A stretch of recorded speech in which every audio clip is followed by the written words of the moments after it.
ทางไทยสวัสดีทุกท่านแขกเดินทางเข้ามาใหม่เด้อเดี๋ยวมองพิเศษเลยสำหรับหักสาวพุทโธเนาะ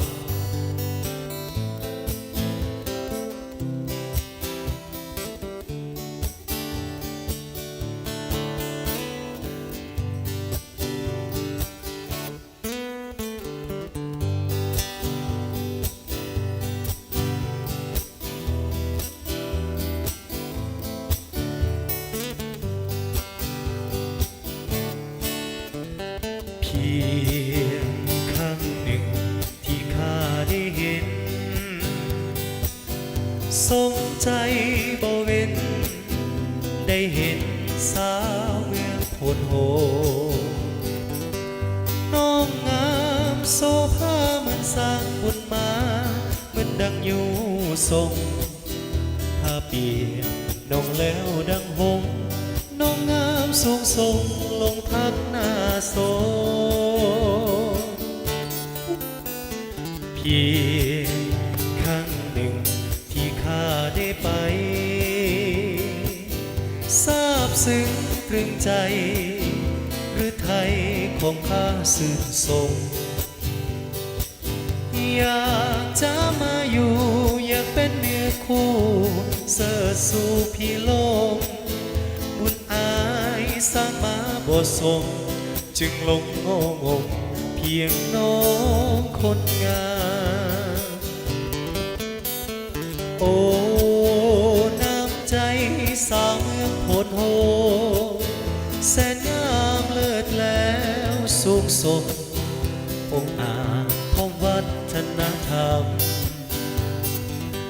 น้องสร้างบุญมาทำพลากุศลมากล้ำศาสตร์นี้น้องจึงงามค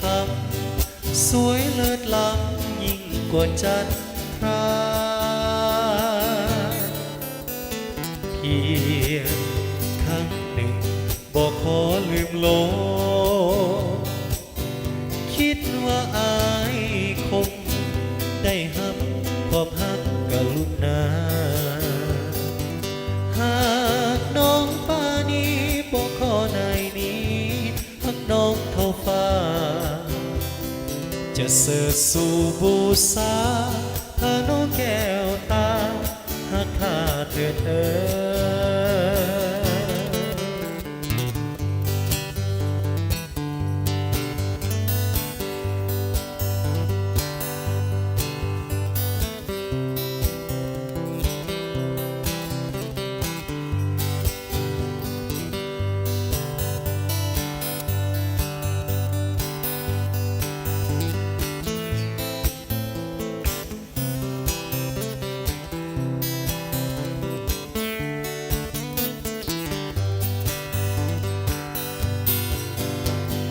โอ้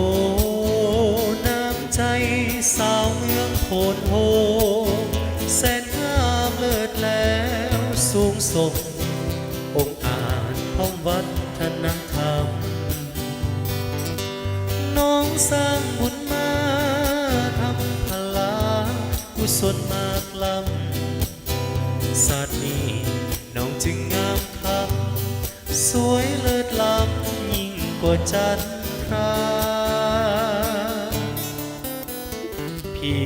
ยงครั้งหนึ่งบอกขอลืมโลกคิดว่าอายคงได้หับความหักกรุณาหากน้องป้านี้บอกขอในนี้หักน้องเท่าฟ้าจะเสิร์ชสู่บูชาพาน้องแก้วตาหักข้าเถิดเอ่